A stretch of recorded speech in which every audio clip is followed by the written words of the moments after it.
বিনা কিছু না, কৃষ্ণ নাম। তোমার তীরে এসেই আমার মনের মধ্যে ভক্তি উদয় হল।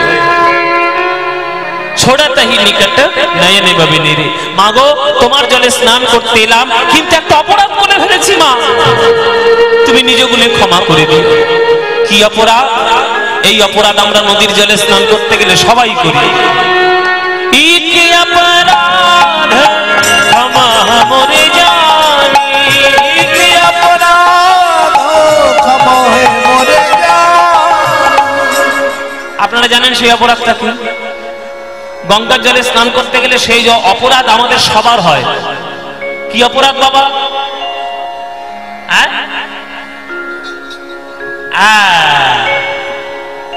আমরা স্নান করতে যাওয়ার সময় সবাই আমরা গঙ্গার জলে গিয়ে পা দিই। তাহলে পা দিলে আমাদের অপরাধ হচ্ছে না? যে মা গঙ্গা, যিনি বিষ্ণুর চরণ থেকে তার জন্ম, তার গায়ে আমি পা দিচ্ছি, অপরাধ নয়? বিদ্যাপতি ওই 12 বছর বয়সে তার উপলব্ধি হয়ে গেছে। কি অপরাধ ক্ষমা মোরে জানি, কি অপরাধ ক্ষমা মোরে জানি। লাগল পায়ে মায়ে তুয়া পানি, লাগল পায়ে মায়ে তুয়া পানি। ও মায়েরা, গঙ্গার জলে স্নান করতে গেলে পায়ে গঙ্গা জল লাগে না এমন কে আছে? হাত তোলো দেখে। কে এমন আছে? হাত তোলো। কে হাত তুলতে পারবে? তোমার পায়ে গঙ্গা জল লাগে না, তবে হাত তুলছো কেন? আমি বলেছি যার লাগে না সে হাত তোলো। তাহলে আমাদের সবার পায়ে গঙ্গা জল লেগে যায়। তাহলে এই অপরাধ থেকে মুক্তি পাওয়ার উপায় কি? আমার কাছে সে উপায়টা জানা আছে, যদি আপনারা বলেন তাহলে বলতে পারি। বলবো? সবাই গঙ্গার জলে স্নান করতে যাবেন। গঙ্গার জলে পাটা দেওয়ার আগে জলটা আগে নেবেন হাতে করে, মাথায় ছড়া দেবেন। আর মাথায় ছড়া দেওয়ার সময় একটা মন্ত্র বলতে হয়। সেই মন্ত্রটাও আমাদের জেনে নেওয়া উচিত। সেই মন্ত্রটা কি মায়েরা? যদি বলি মুখস্থ করে নিতে পারবে? কি মায়েরা পারবে? তাহলে বলবো? তাহলে হাত জোরে করো সবাই, সবাই হাত জোরে করে বসো, সবাই করে জোরে বলো।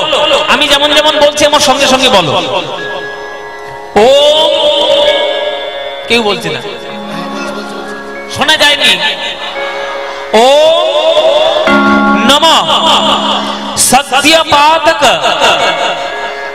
সংহন্ত্রী সত্য দুঃখ বিনাশিনী সুখদা মোক্ষদা গঙ্গা গঙ্গৈব পরমাগতিম।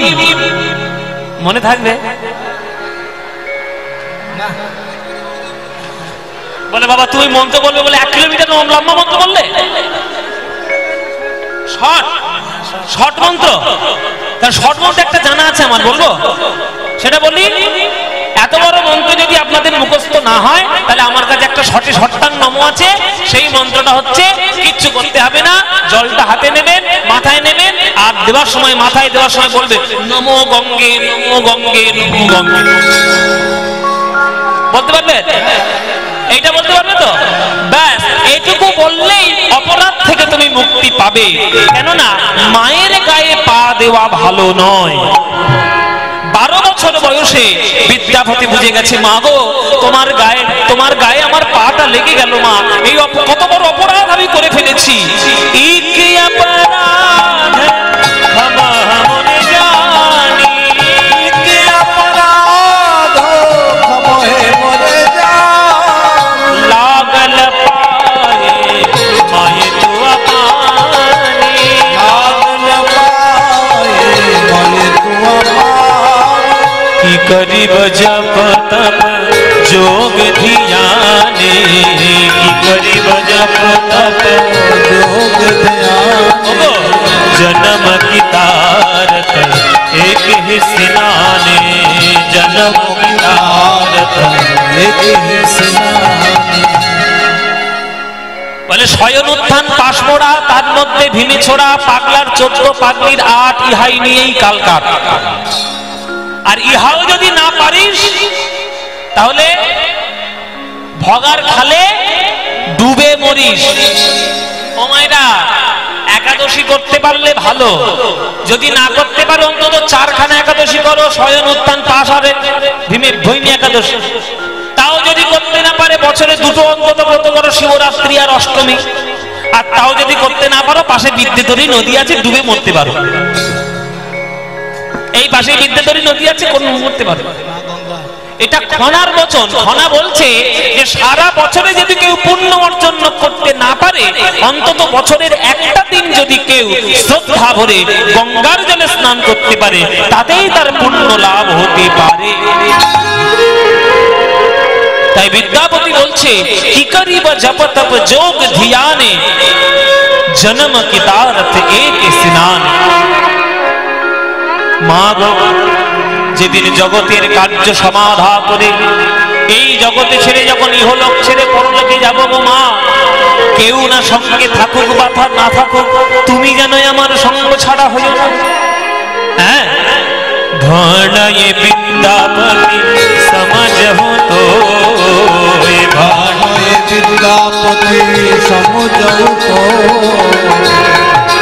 अंत काले जने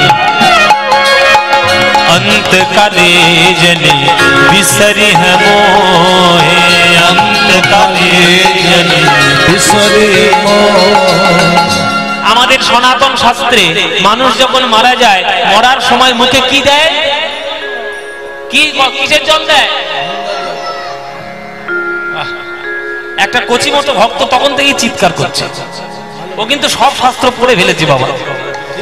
হ্যাঁ, ঠিক কিন্তু বলেছে। ও যতই চিৎকার করুক, কথা করতে ঠিক বলছে। সবার মরণের কালে কি জল দিতে হয়? গঙ্গা জল।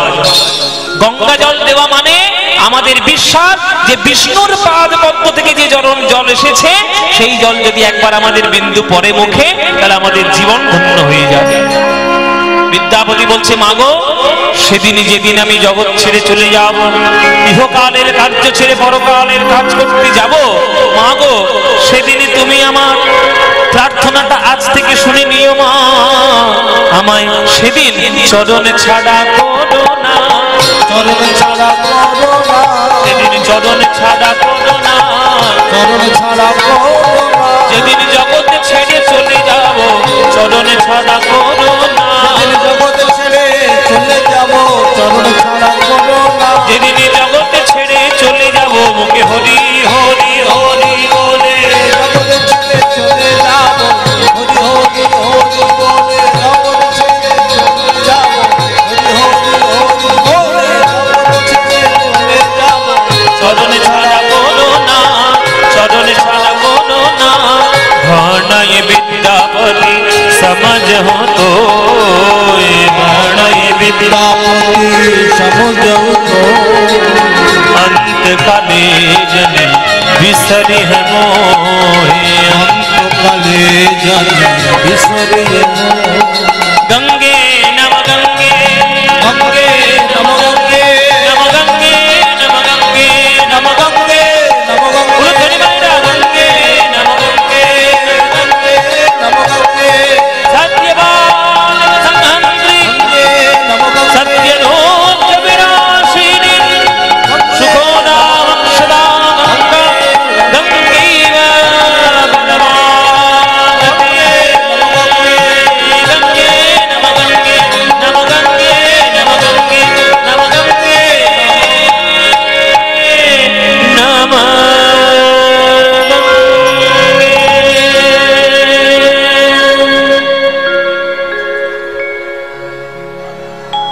বিদ্যাপতি। কে? কেমন নাম বললো? কে? আমি। যার তীরে তুই পুজো দিতে এসেছিস, আমি হলাম মা গঙ্গা। মা,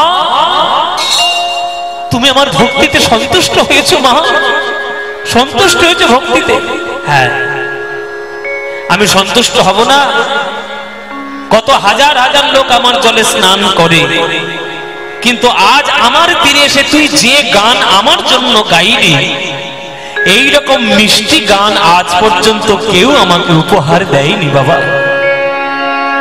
তাই আমি তোর ভক্তিতে সন্তুষ্ট। আজ আমার তীরে এসেছিস, তুই যা চাইবি আমি তোকে তাই দান প্রদান করব। বল তোর কি চাই। তখন বিদ্যাপতি বলছে, মা আমার বাবা আমায় বলে পাঠিয়েছে যে আমাদের বংশের ঠাকুর হলো দেবাদিদেব মহাদেব, তার করুণা পাওয়াই হলো আমার জীবনের লক্ষ্য। তুমি যদি সেই মহাদেবের জটা থেকেই প্রকাশিত হও, তাহলে মা তোমার চরণে আমার প্রার্থনা যে তুমি আমায় শিব ঠাকুরের করুণা যাতে লাভ করতে পারি, সেই আশীর্বাদটুকু আমায় দাও। তখন গঙ্গা মা বলছে, তোর কোনো চিন্তা নেই বিদ্যাপতি, আমি হলাম এমন এক নদী যার জলে তুলসী পত্র ভাসালে সেই তুলসী পত্র কি আমি বিষ্ণুর চরণে সেই প্রদান করি সেই তুলসী পত্র, আর যার জলে বেলপাতা ভাসালে সেই বেলপাতা আমি কৈলাসে গিয়ে শিব ঠাকুরের চরণে নিবেদন করি। তুই শিব ঠাকুরের করুণা অবশ্যই পাবি। ওরে বিদ্যাপতি, ওই দেখ ওইখানে বেল গাছ, ওই বেল গাছের একটা পাতা নিয়ে আয়, চন্দন ঘষ, চন্দন দিয়ে ওই বেল পাতার উপরে লেখ ওম নমঃ শিবায়, লিখে আমার জলে তুই ভক্তি ভরে অর্পণ কর। আমি মহাদেবের চরণে তোর ভক্তি পৌঁছে দিতে সাহায্য করব, কথা দিলাম। সঙ্গে সঙ্গে বিদ্যাপতি ছুটে চলল বেল গাছের তলায়। কি ভক্তি বাবা, কি সুন্দর, আমার বলতে গিয়েই আমার গা কাটা দিচ্ছে। বিদ্যাপতি চলেছে বেল গাছের তলায় একটা বেল পাতা তুলবে বলে। ভোলানাথের নাম হচ্ছে আশুতোষ, অল্পেতে সন্তুষ্ট হন যিনি, তিনি হলেন আশুতোষ। সেই আশুতোষ ভগবান ভোলানাথ মহাদেব, তার নাম লিখে গঙ্গার জলে আজকে অর্পণ করছে আমার বিদ্যাপতি। একটা পাতার মধ্যে লিখলো ওম, একটা পাতার মধ্যে লিখলো নমঃ, আর একটি পাতার মধ্যে লিখলো শিবায়, লিখে গঙ্গার জলে প্রদান করছে। ওম নমঃ শিবায়, ওম নমঃ শিবায়, ওম নমঃ শিবায়, ওম নমঃ শিবায়, ওম নমঃ শিবায়।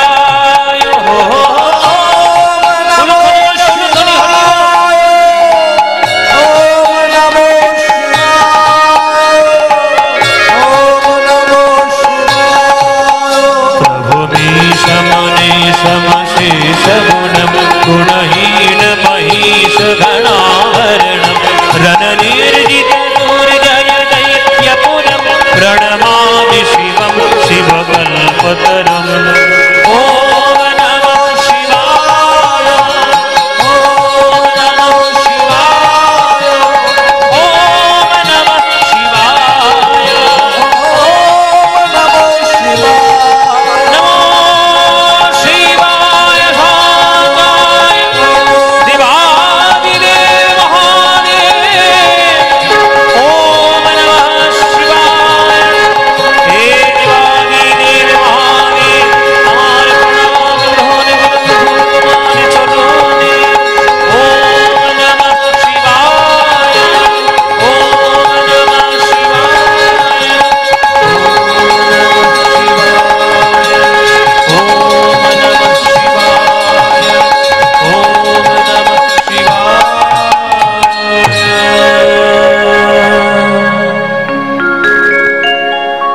विद्यापति प्रभु, প্রভু আপনি এত তাড়াতাড়ি সন্তুষ্ট হয়েছেন আমার ভক্তিতে? সন্তুষ্ট হব না বাবা। নয়ন জলে ভিজানো চন্দন জল, বেলপাতার উপরে আমার নাম লিখে তুই গঙ্গার জলেই অর্পণ করেছিস। গঙ্গা দ্রুত গতিতে সেই ভক্তি কৈলাসে আমার চরণে পৌঁছে দিয়েছে। যার অন্তরে এত তীব্র ভক্তি, সে যদি আমার করুণা না পায় তাহলে আর কে পাবে বাবা? ওরে আমার নাম হচ্ছে আশুতোষ। ভক্তময় কত বড় সোনার মন্দির তৈরি করে দিল, ফলমূল দিল, কি দিল আমি দেখি না। আমি দেখি আমার ভক্ত কত ভক্তি দিয়ে আমায় ভালোবাসে, তাই একটা বেলপাতা দিলেই আমি সন্তুষ্ট হয়ে যাই। আর তুই বেলপাতাতে আমার নাম লিখে গঙ্গার জলে দিয়েছিস, আমি তো সন্তুষ্ট হবই বাবা। বল বাবা, এই গঙ্গার তীরে আমি তোকে আশীর্বাদ দেবো, বল তোর জীবনে কি চাই, তুই যা চাইবি আজকের আমি তাই তোকে প্রদান করব। তখন বিদ্যাপতি বলছে, প্রভু আপনার চরণ ছাড়া আমার যে চাওয়ার কিছু নেই। আমার বাবা বলেছে যে আপনি হলেন আমার আমার বংশের কুল দেবতা ভগবান, আপনার কৃপা পেলেই আমার জীবন ধন্য। এবার আপনার যখন কৃপা পেয়ে গেছি, আর আমার কি চাই, আর আমার কিচ্ছু চাই না প্রভু। তবে হ্যাঁ, আপনি যদি মনে করেন যে আপনার দর্শন করার পরেও আরো কিছু বেঁচে আছে জগতে যেটা দামি জিনিস, সেইটা আপনি আমায় প্রদান করুন, যে কোনটা পেলে আমার মঙ্গল হবে সেইটা আপনি আমায় দিন। বলবো দায়িত্ব দিয়ে দিল কার উপর? ওই দেবাদিদেব মহাদেবের উপর। ঘুরে বেড়ে দেওয়ার খেলা ঘুরে গেছে।